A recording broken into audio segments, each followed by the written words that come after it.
Serpentina tea, guys. Ayan o. 4 na dahon nilagay ko. Herbal tea yan, guys. Serpentina. Serpentina tea. 4 na dahon.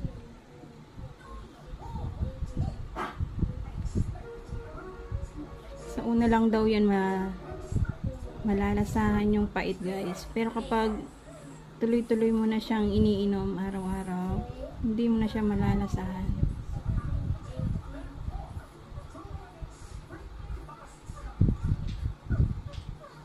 Madaming benefits yung Serpentina, guys. Inom din tayo nito.